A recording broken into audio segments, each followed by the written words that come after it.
You are now begging for love na dati namang kusang ibinibigay.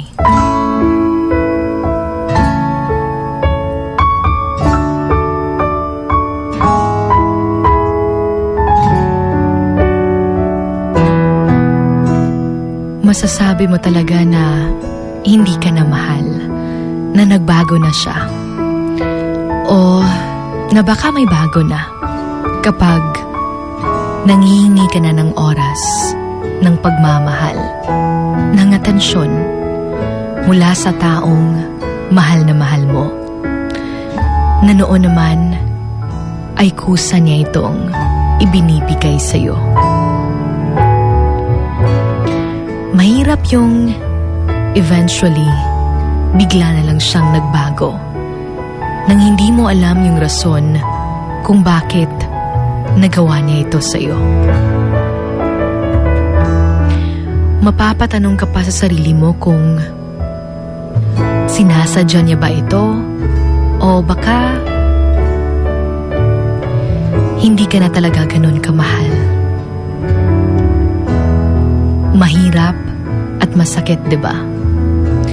Kaya nga sabi nila that it's easy to fall in love, but it's hard to stay in love. Because even the right person will eventually walk away if he or she is not being valued. Kaya nga sabi nila, ayaw doon nila nung taong mahal sila.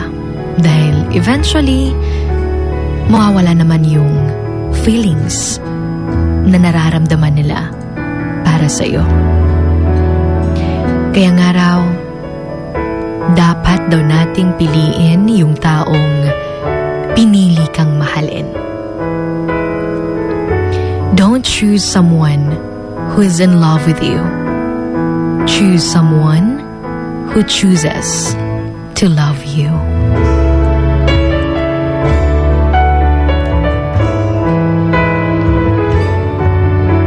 This is your Hugot Babe, Sugar Dolly, right here on your number 103.1 Wild FM, and this is Emotions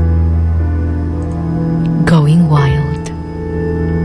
Emotions Going Wild. Wild FM. Emotions Going Wild. Wild FM.